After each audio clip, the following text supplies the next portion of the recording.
हम लोग को नया चैप्टर चालू हो रहा है जिसका नाम क्या है, रिप्रोडक्शन। क्या नाम है, रिप्रोडक्शन, जिसको हम क्या कहते हैं, जनन। क्या कहेंगे, जनन। अब जनन है तो सबसे पहला क्वेश्चन आता है कि जनन किसे कहते हैं, जनन किसे कहते हैं, जनन किसे कहते हैं। ठीक है, जनन किसे कहते हैं, जनन किसे कहते हैं।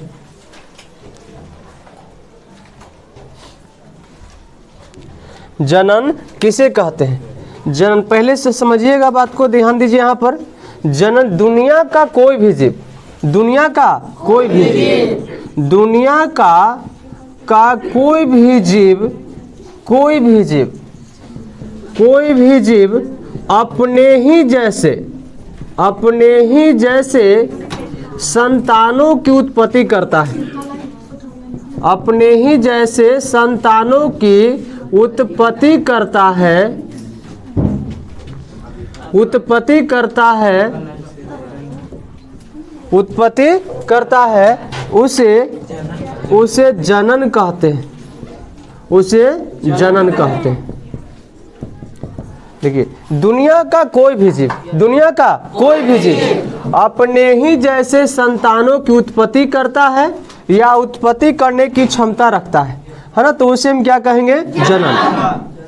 संसार में जितने भी जीव हैं या तो एक कोशिकीय हो या बहुकोशिकीय, यानी अपने ही जैसे समान जीवों की उत्पत्ति करेगा तो उसे हम क्या कहते हैं, जनन। या इस प्रकार हम बोल सकते हैं कि दुनिया का कोई भी जीव अपने ही जैसे संतानों की उत्पत्ति करता है, उसे हम जनन कहते हैं, जनन कहते हैं। अब देखिए, जनन होता है, जनन मुख्यतः दो प्रकार के होते हैं। जनन मुख्यतः कितने प्रकार के, दो प्रकार के होते हैं, दो प्रकार के होते हैं। पहला आपका है अलैंगिक जनन। पहला क्या है, अलैंगिक जनन, अलैंगिक जनन। आपका दूसरा है लैंगिक जनन, लैंगिक जनन। पहला देखिए, जनन मुख्यतः दो प्रकार के होते हैं। कितने प्रकार के, दो प्रकार के। पहला अलैंगिक जनन और दूसरा लैंगिक जनन। तो सबसे पहले पढ़ेंगे अलैंगिक जनन किसे कहते हैं, अलैंगिक जनन किसे कहते हैं। तो अलैंगिक जनन किसे कहते हैं, अलैंगिक जनन, अलैंगिक जनन किसे कहते हैं, किसे कहते हैं, किसे कहते हैं। अब देखिए, अलैंगिक जनन, अ से देखिए यहाँ पर अलैंगिक हो गया और अ से हम इसमें कह सकते हैं, अ का मतलब हो गया अनुपस्थित। इसमें ध्यान दीजिए, जनन तो होगा लेकिन इसमें दो विभिन्न प्रकार के, दो विभिन्न प्रकार के युग्मक या जनक जीव भाग नहीं लेते हैं। फिर से इसमें अलैंगिक जनन किसे कहते हैं, इसमें दो विभिन्न प्रकार के युग्मक या जनक जीव, दो विभिन्न प्रकार के युग्मक, युग्मक कह सकते हैं, युग्मक नर एवं मादा, नर एवं मादा भाग नहीं लेते, नर एवं मादा भाग नहीं लेते हैं।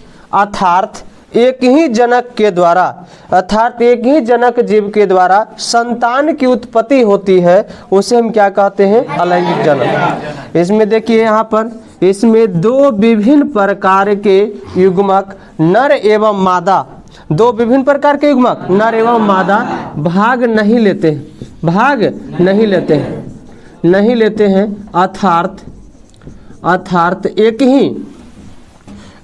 एक ही जनक जीव के द्वारा, अर्थात एक ही जनक जीव के द्वारा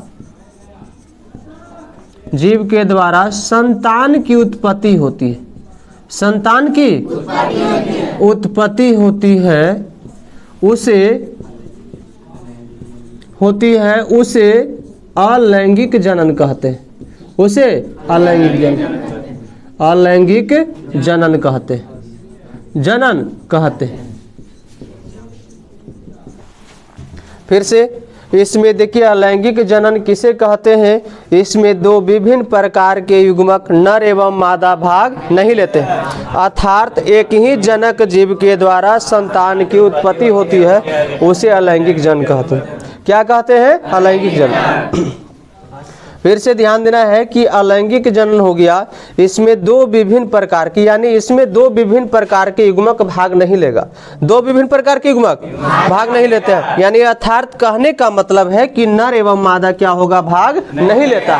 नर एवं मादा भाग नहीं लेगा, या इसके जगह पर युग्मक के जगह पर कह सकते हैं कि दो विभिन्न प्रकार के जनक जीव, दो विभिन्न प्रकार के जनक जीव भाग नहीं लेंगे। तो दो विभिन्न प्रकार के, यानी कहने का मतलब जनक जो भी होगा तो एक नर होगा, दूसरा का क्या होगा? मादा, यानी मादा भाग नहीं लेता है। तो इसे हम क्या कहते हैं? ध्यान दीजिए, क्या कहेंगे? अलैंगिक जनन। जैसे यहाँ पर देखिए, ध्यान दीजिए, एग्जाम्पल में हम ले सकते हैं बाबू, अमीबा हो गया, क्या लेंगे?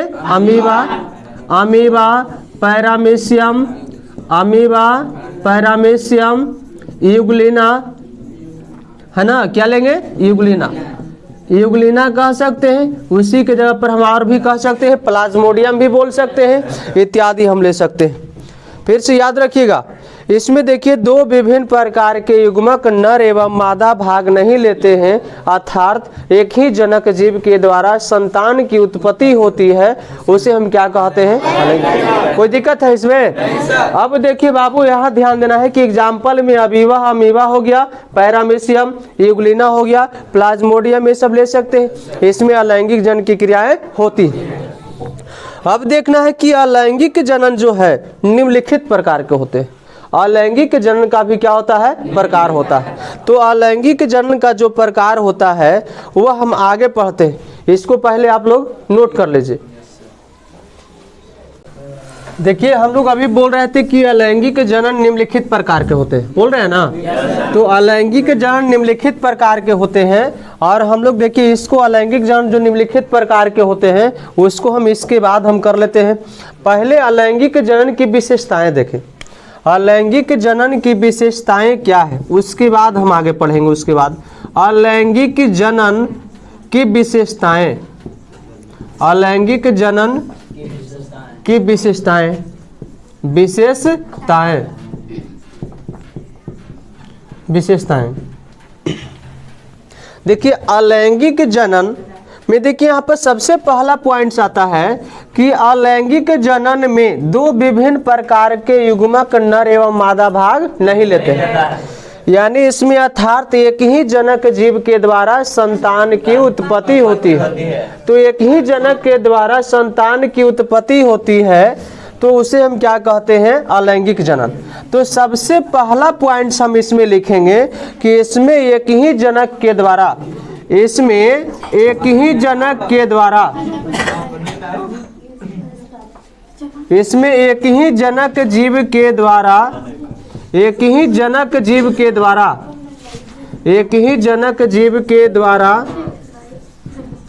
संतान की उत्पत्ति होती है, संतान की उत्पत्ति होती है, उत्पत्ति होती है।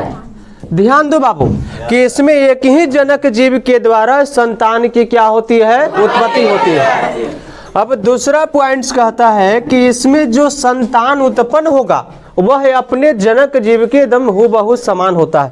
तो इसमें उत्पन्न संतान, इसमें उत्पन्न संतान, इसमें उत्पन्न संतान, इसमें उत्पन्न संतान अपने जनक के, अपने जनक के, अपने जनक जीव के, है ना, अपने जनक जीव के हूबहू समान होता है, हूबहू, हूबहू समान होता है, समान होता है। तीसरा नंबर पॉइंट है कि जब हूबहू समान होगा तो इसमें कलोन की भी क्रिया होती है, इसमें कलोन की क्रिया होगी, इसमें कलोन का निर्माण होती है या कलोन की क्रिया होती है, कलोन के निर्माण होता है। अब देखिए यहाँ पर इस तरह के जो जनन होता है वह निम्न श्रेणी के जंतुओं में, निम्न श्रेणी के जंतुओं में, निम्न श्रेणी के जंतुओं में जंतुओं में होती है, जंतुओं में होती है। यहाँ देखिए 4 पॉइंट्स इतना समझिएगा कि अलैंगिक जनन की विशेषताएं निम्नलिखित होती है। पहला है कि इसमें एक ही जनक जीव के द्वारा क्या होती है, संतान की उत्पत्ति होती है। ध्यान देना है कि जब भी हम पढ़े, नीचे पढ़े कि एक ही जनक के द्वारा संतान की उत्पत्ति होती है, तो यहाँ पर ध्यान देने बात योग्य है कि एक ही जनक भाग ले रहा है, और जब एक ही जनक भाग ले रहा है तो इसमें उत्पन्न संतान जो होगा वह अपने जनक के समान होगा, अपने जनक के हूबहू समान होगा। जब अपने जनक के हूबहू समान होगा तो यह समझ लीजिए कि इसमें किसका निर्माण होगा, क्लोन का निर्माण होता है। किसका निर्माण होगा, क्लोन का। तो इसमें क्लोन का निर्माण होता है।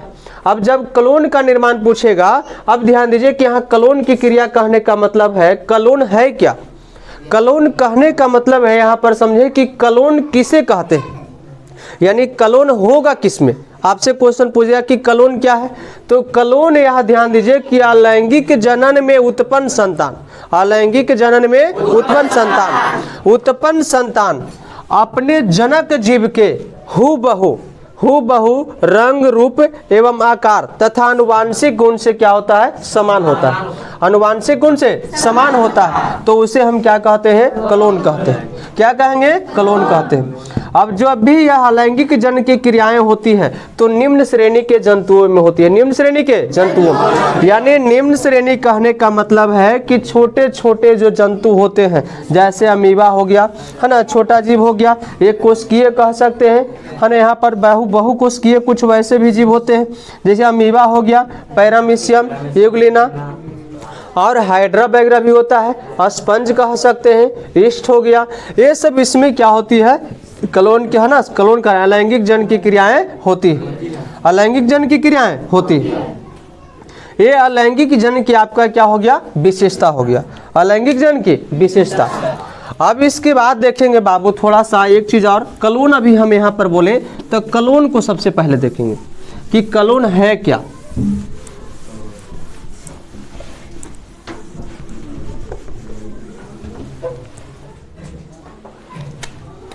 अगला क्वेश्चन आता है आपका क्लोन।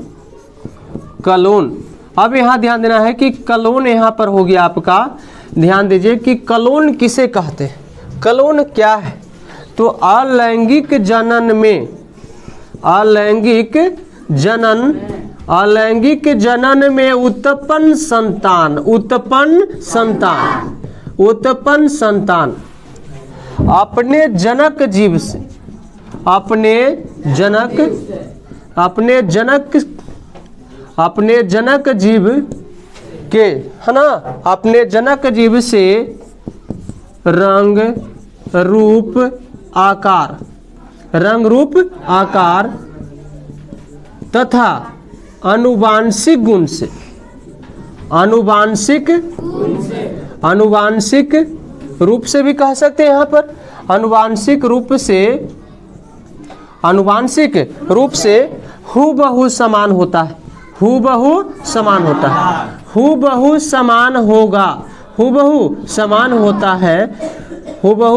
होता है, तो उसे क्लोन कहते हैं, क्लोन कहते हैं।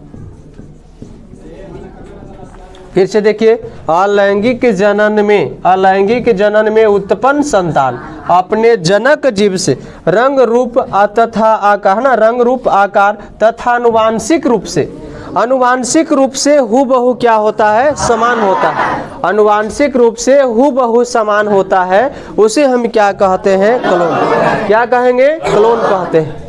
तो क्लोन कहने का मतलब यहाँ पर ध्यान दीजिए कि जब भी होगा क्लोन तो अलैंगिक जन्म में होगा। किस में होगा, अलैंगिक जन्म में। किस में होगा, अलैंगिक जन्म में। तो यहाँ पर किसी प्रकार का प्रॉब्लम नहीं।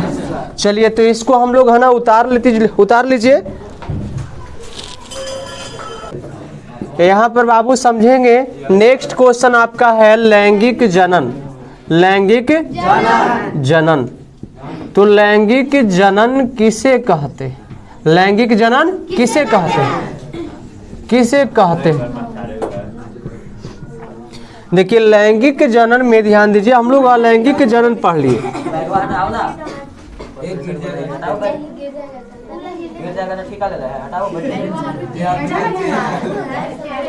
तुम लोग इतना इतना बेवकूफ बार बार अगर बाहर कर देंगे ना। यहाँ पर बैठ जाओ, यहाँ पर बैठ जाओ।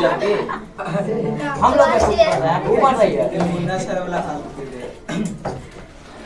हम तो आप करेंगे, बैठ जाओ यहाँ पर। हम तो निमन बात बोल रहे हैं। सब जो लेट आता है सबसे कल से पीछे दम बने की सीधे कर दीजिएगा, दम हटा दीजिएगा। तो यहाँ पर फैसला करे लड़की के कर रही है।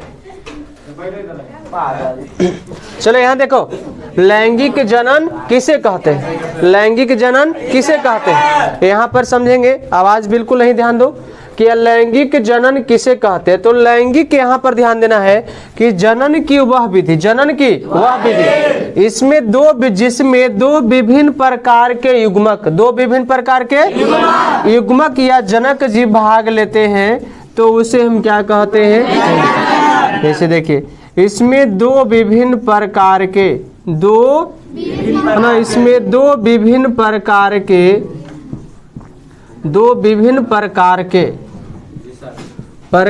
के युग्मक नर एवं मादा भाग लेते हैं, नर एवं मादा भाग लेते हैं जिससे है ना, जिससे संतान की क्या होती है, उत्पत्ति होती है। संतान की क्या होती है, उत्पत्ति। संतान की उत्पत्ति होती है,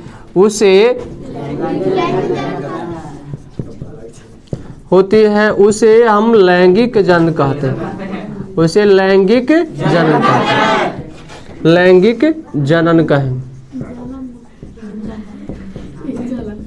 ध्यान देना है यहाँ पर, इसमें दो विभिन्न प्रकार के युग्मक, ध्यान देना, दो चीज यहाँ पर ध्यान देना, पहला नर और दूसरा मादा।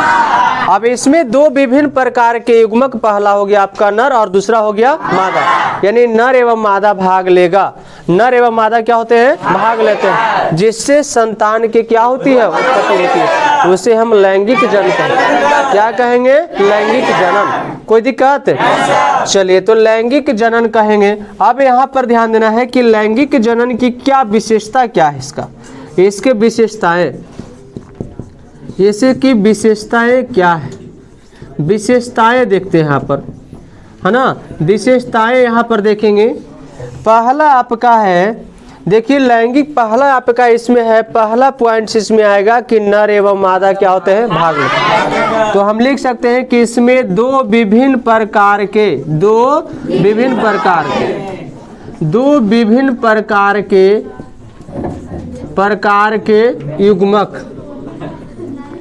युग्मक नर एवं मादा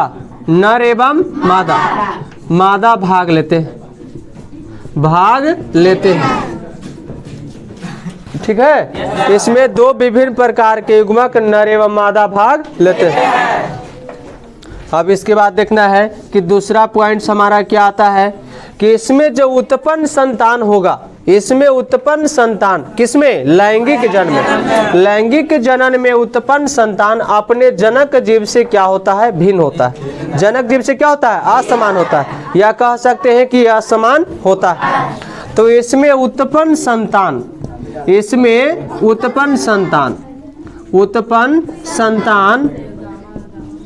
अपने जनक के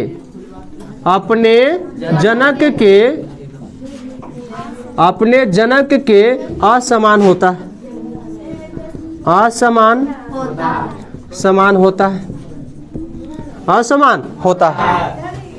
अब देखिए इसमें अपने जनक के जब असमान होगा, तो इसमें बताइए कि जो समान होता है, संतान की उत्पत्ति समान होगा, तो उसमें ध्यान दीजिए कि उसमें किसमें होता था, अलैंगिक जनन में। लेकिन यहाँ इसमें उत्पन्न संतान अपने जनक जीव के क्या होता है, असमान। क्या होता है, असमान होता है। जब असमान होगा, अब एक चीज ध्यान देना है कि असमान होता है। अब देखना है, ध्यान दो इसमें कि विभाजन जब भी होगा, तो इसमें अर्धसूत्री विभाजन एवं समसूत्री विभाजन दोनों होता है। इसमें विभाजन अगर देखा जाए इसमें होगा, तो इसमें दोनों होता है, पहला अर्धसूत्री और दूसरा क्या समसूत्री विभाजन, यानी दोनों, यानी इसमें विभाजन होगा और संतान की क्या होती है उत्पत्ति होती है। तो ये आपका विशेषताएं ध्यान देना है, दो विशेषताएं, इसमें दो विभिन्न प्रकार के युग्मक नर एवं मादा क्या होते हैं भाग लेते हैं। इसमें उत्पन्न संतान अपने जनक के क्या होते हैं असमान, जनक के असमान होता है। अब देखिए यहाँ पर अगला क्वेश्चन नेक्स्ट आता है आपका, है ना, क्वेश्चन आएगा कि लैंगिक जनन या अलैंगिक जनन, पहले बोलेंगे अलैंगिक जनन, अलैंगिक जनन, जनन एवं लैंगिक जनन, लैंगिक जनन में अंतर स्पष्ट करें, में अंतर स्पष्ट करें या अंतर को लिखें, में अंतर को लिखें, अंतर को लिखें या अंतर स्पष्ट करें, अंतर स्पष्ट करें। आप लोग आप लोग अंदर आके बातचीत करते रहते हैं यहाँ पर। अलैंगिक जनन एवं लैंगिक जनन में अंतर को लिखें। अब यहाँ ध्यान देना है बाबू, समझना है बात को, समझ लीजिए यहाँ पर कि अलैंगिक जनन हम यहाँ पर डेफिनेशन क्लियर कर लिए और दूसरा लैंगिक जनन भी हम यहाँ क्लियर कर लिए। तो लैंगिक जनन और अलैंगिक जनन में अंतर हमको लिखने के लिए आएगा। तो अलैंगिक जनन लिखेंगे यहाँ पर कि अलैंगिक जनन एवं लैंगिक जनन में निम्नलिखित अंतर होते हैं, निम्नलिखित अंतर होते हैं। तो निम्नलिखित अंतर होगा तो सबसे पहले हम यहाँ है ना इस तरह से लिख देंगे कि अलैंगिक जनन, अलैंगिक जनन, ध्यान देना है बढ़िया से कि अलैंगिक जनन, अलैंगिक जनन एवं लैंगिक जनन, लैंगिक जनन, जनन में निम्नलिखित अंतर होते हैं, निम्नलिखित अंतर होते हैं। तो निम्नलिखित अंतर होंगे, क्या होते हैं निम्नलिखित अंतर होते हैं, निम्नलिखित अंतर होते हैं। अब इस तरह से यहाँ पर ध्यान दीजिए कि अलैंगिक जनन एवं लैंगिक जनन में निम्नलिखित अंतर होते हैं। इसको हम यहाँ पर क्या करते हैं, दो कॉलम बना देते हैं। तो दो कॉलम सबसे पहले बनाएंगे। पहला आपका होता है अलैंगिक जनन, एक साइड लिखेंगे, क्या लिखेंगे अलैंगिक जनन, अलैंगिक जनन, पहला लिखेंगे आपका अलैंगिक जनन। देखिए दूसरा तरफ हम क्या लिख रहे हैं, क्या लिख रहे हैं लैंगिक जनन, लैंगिक जनन। देखिए ध्यान दीजिए यहाँ पर, अब अलैंगिक जनन दूसरा कॉलम में क्या हो गया आपका लैंगिक जनन, क्या हो गया लैंगिक जनन। तो हम सबसे पहला पॉइंट्स लिखना है अलैंगिक जनन के तरफ लिखेंगे कि अलैंगिक जनन में, अलैंगिक जनन में नहीं दिख रहा, अलैंगिक जनन में यहाँ तक आ रहा है,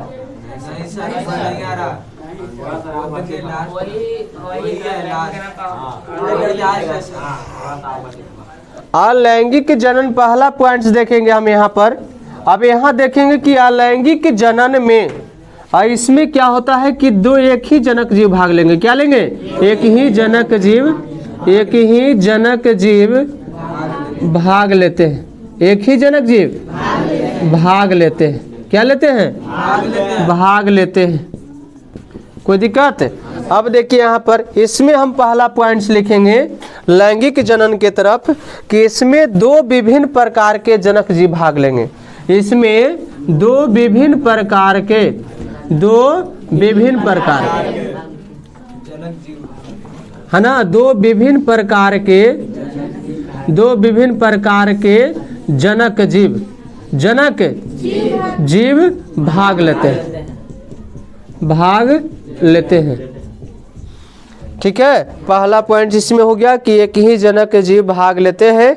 दूसरा का इसमें लैंगिक जनन की तरफ लिखेंगे कि इसमें दो विभिन्न प्रकार के जनक जीव भाग लेते हैं, है ना, जनक जीव भाग लेते हैं।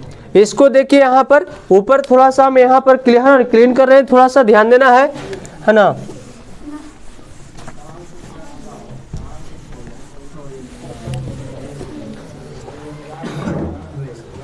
देखिए दूसरा पॉइंट से यहाँ पर भी हम कॉलम बना रहे हैं, नीचे स्पेस कम है, यहाँ पर देखिएगा दूसरा नंबर कि लैंगिक अलैंगिक जन्म में एक ही जनक जीव क्या होते हैं, भाग लेते हैं। दूसरा पॉइंट आएगा कि इसमें उत्पन्न संतान, उत्पन्न संतान, इसमें उत्पन्न संतान, उत्पन्न संतान, उत्पन्न संतान अपने जनक के समान होता है, अपने जनक के समान होता है, अपने जनक के बाबू समान होगा, क्या होता है, समान होता है। अब देखिए ध्यान दीजिए, दूसरा पॉइंट इसमें लैंगिक जनन की तरफ हम लिखेंगे कि इसमें उत्पन्न संतान, इसमें उत्पन्न संतान, उत्पन्न संतान, संतान अपने जनक के असमान होता है, असमान होता है, असमान होता है, असमान होती है ना, या होता है। अब देखिए दूसरा पॉइंट्स हो गया। हम तीसरा पॉइंट्स लिखेंगे यहाँ पर,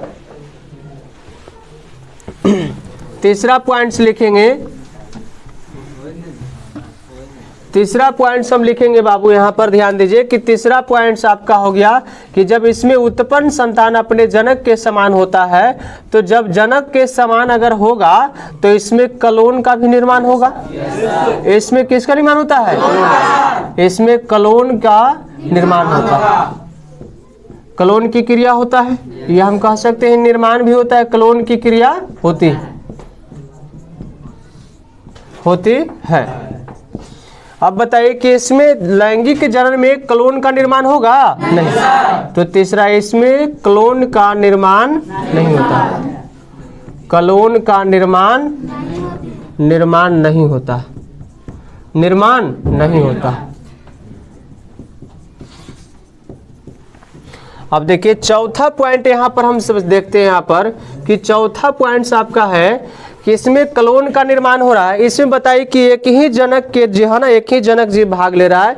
अब इसमें दो विभिन्न प्रकार के युग्मक भाग अगर लेता तो इसमें निषेचन की क्रिया होता कि नहीं होता, लेकिन निषेचन की क्रिया होगा इसमें नहीं, तो इसमें निषेचन की क्रिया नहीं होती है, इसमें निषेचन की क्रिया नहीं होती है, निषेचन की क्रिया नहीं होती है, नहीं होती है, नहीं होती है।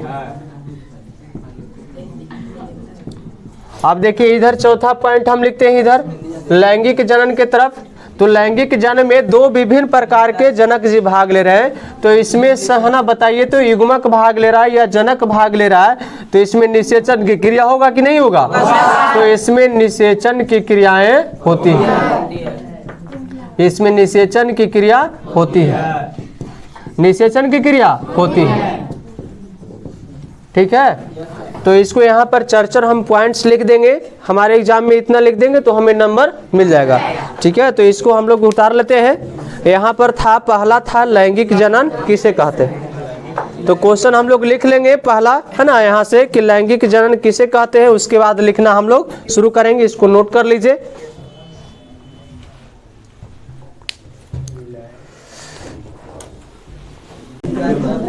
दिखाने पड़ेगा सर। देखिए बाबू यहाँ पर अब हम पढ़ेंगे आगे, नेक्स्ट आप पढ़ेंगे, नेक्स्ट बार में पढ़ेंगे कि अलैंगिक जनन जो होता है।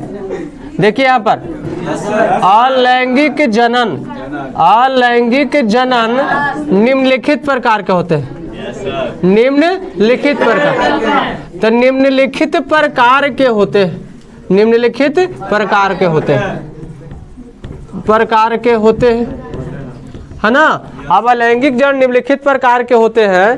पहला आपका है, पहला आपका हो गया विखंडन, क्या हो गया, विखंडन, पहला आपका है विखंडन। दूसरा है आपका मुकुलन, क्या है, मुकुलन, दूसरा आपका होता है मुकुलन। और तीसरा आपका होता है बीजाणु जनन, बीजाणु, बीजाणु जनन, बीजाणु जनन होगा बाबू। अब देखिए चौथा आपका है कायिक प्रवर्धन, कायिक, कायिक प्रवर्धन। अब ध्यान देना है, कायिक प्रवर्धन, या इसी को हम कहते हैं कायिक जनन, क्या कहेंगे, कायिक जनन। पांचवा आपका देखना है पुनरुद्ध भवन, पुनरुद्ध भवन,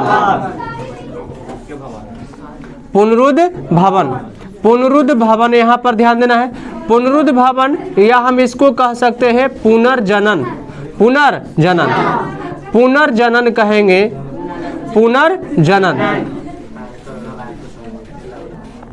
पुनर्जनन कहते हैं। देखिए अलैंगिक जनन निम्नलिखित प्रकार के होते हैं। कितने प्रकार के? निम्नलिखित। अब यहाँ देखिए निम्नलिखित प्रकार का कौन कौन है बाबू, हम लोग समझेंगे। पहला क्या है? विखंडन, पहला क्या है? विखंडन। दूसरा क्या है? मुकुलन। तीसरा क्या है?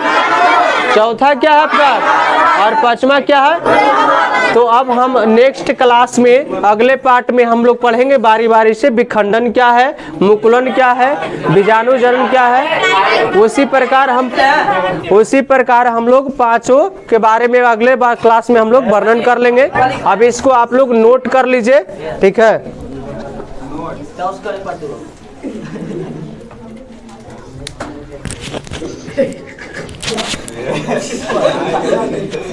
बाबू